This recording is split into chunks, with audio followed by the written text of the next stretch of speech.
안녕하세요. 미소교회 맹경재 목사입니다. 한국기독교 알코올문제연구소 안성희 소장님 나오셨습니다. 안녕하세요. 네, 안녕하세요, 목사님. 이제 오랜만에 뵙는데요. 우리 이번에는 버드 신드롬에 이어서 버드업 그리고 버드다운 이렇게 계속되어지는 이 말씀을 가지고 버드업, 약물 중독자가 나가는 그 방향 거기에 대해서 우리 소장님 말씀 함께 듣도록 하겠습니다. 부탁드릴게요. 예, 시작하겠습니다. 버드 환상의 세계입니다. 정상적인 사고를 하지 아니하고 정상적인 감정 상태를 유지하지 아니하고 환상 세계로 빠져듭니다. 그게 왜 문제고 그것이 어떤 현상을 일으키는가를 한번 검토해 보도록 하겠습니다. 알코올이나 약물 중독자는 버드업의 방향으로 나갈 수 있습니다.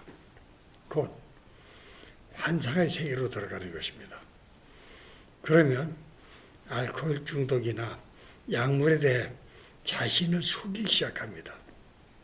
그들은 자기 스스로 알코올이나 약물을 스스로 통제할 수 있다고 믿습니다. 그리고 사용 빈도나 양을 줄여 적당히 즐기면서 살 수 있다고 생각합니다. 그게 도저히 안 되는데도요. 자기는 중독에서 치유되었다고 믿습니다. 신앙을 가졌을 경우 초보 신앙임에도 불구하고 영적으로 성숙했다고 믿습니다. 문제가 많이 되겠죠. 환상적 정신세계는 우리가 살펴보는 두 가지 버드 방향 중 보편적인 현상입니다.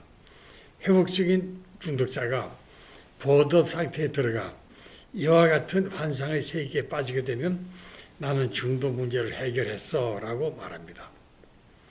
단주도 성취되고 영적으로 거듭난 경험도 하여 삶이 긍정적으로 변화되었다는 것을 알았기 때문일 수도 있습니다.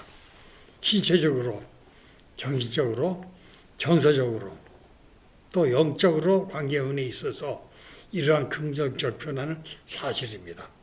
그러나 문제는 형편이 조금 나아졌다고 이제 스스로 삶을 감당할 수 있는 자신이 생겼다고 믿는 것입니다. 이 문제가 되는 거예요. 알코올이나 약물 중독에서 회복되는 것과 영적 성장은 하나의 과정입니다. 그런데 우리는 어느 하나의 성공적인 기분을 맛보았다고 해서 완승을 거둔 것으로 판단하는 경향이 있습니다. 이것은 조급함입니다. 이러한 환상적 사고의 유형은 중독자는 끝까지 잘 나가지 못한다는 말을 확인하게 합니다. 다음은 버드업 상태의 사람들에게서 지배적으로 볼 수 있는 태도와 마음의 상태를 열거했습니다. 첫째, 부인입니다. 현실을 억압하는 형태입니다. 중독의 주된 특징으로 부인은 자신의 문제를 보지 못하게 합니다. 또 부인은 이전 생활이 결코 나쁘지만은 않았다는 그릇된 생각을 가지게 합니다.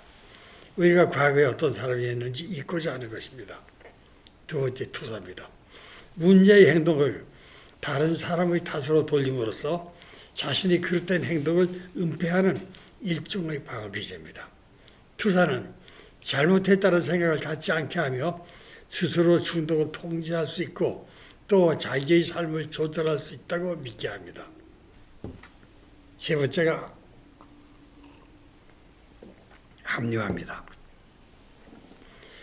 모든 약물 중독 문제에서 발병하기 위해 핑계를 대는 과정이 바로 합리화입니다. 자신의 괴팍한 행동을 축소해서 논리적으로 설명하는데 노련한 사람이 됩니다. 네 번째가 정당화입니다.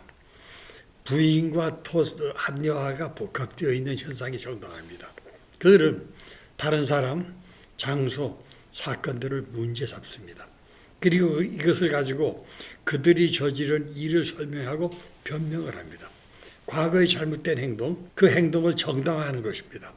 그들은 스스로 다른 사람들 때문에 자신이 희생물이 되었다고 생각을 합니다. 자기입니다. 자기가 바르다는 겁니다.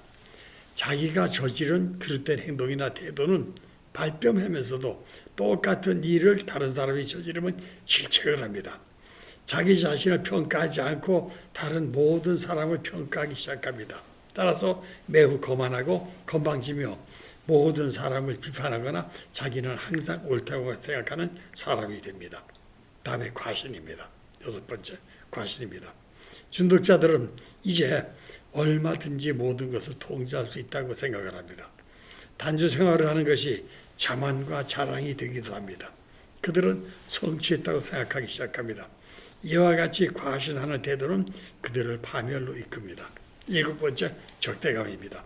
중독자들은 거의 모두가 심각한 분노 문제를 갖고 있습니다. 사람들이 그들에게서 갖는 생각 때문에 분노가 생기고 그들이 받는 대우가 못마땅해서 해서 화가 나고 사람들이 다들 자신을 반대한다고 생각합니다. 가족들도 그렇고 교회도 친구도 그렇다고 생각합니다. 이런 분노가 그들의 내면에서 끓어오르며 말과 행동으로 적개심을 나타냅니다. 여덟 번째, 도와준 사람을 잊습니다. 단주 생활을 하게 되고 생활의 안정을 얻게 되면서 그들은 과거에 자신이 어떤 사람이었는지 당시에 그들의 생활이 얼마나 엉망이었는지를 잊어버리는 경향이 있습니다. 형편이 나아지면서 도와준 사람, 나아가서 하나님을 천장에 올려놓고 자기가 주인이 되려고 합니다. 또 자기가 하나님이 되려고 합니다. 아홉 번째, 짜증입니다. 사람들을 항상 판단하고 불평을 합니다. 어떤 것도 마음에 드는 것이 없는 것 같습니다. 어떤 사람이든 무슨 일이든 그들은 언제나 잘못된 것만 찾아냅니다.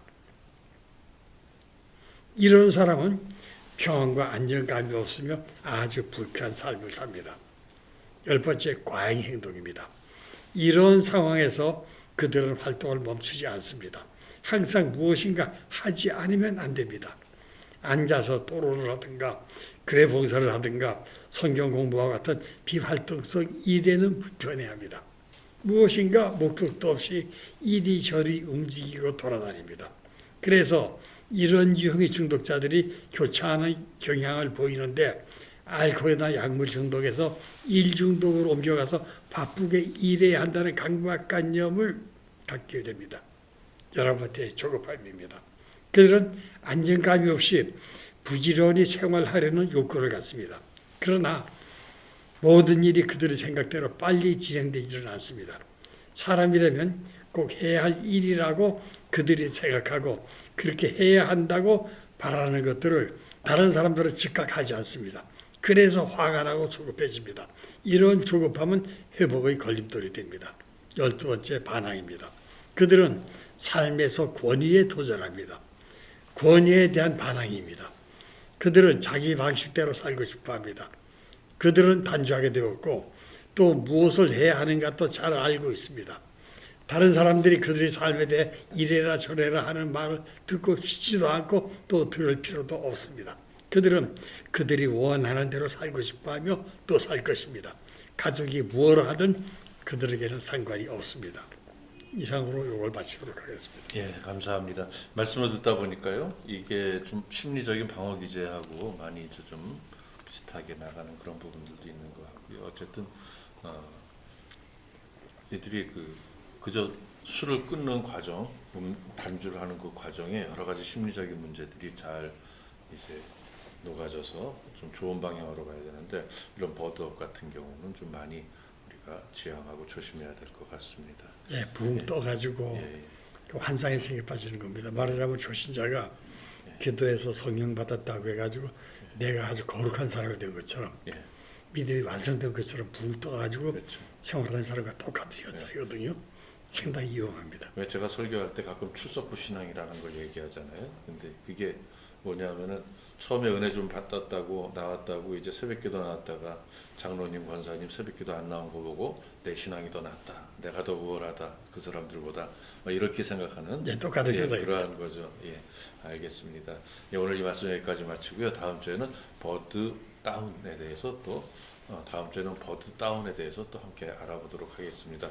예, 소장님 감사합니다. 예, 수고하셨습니다, 목사님. 예, 감사합니다.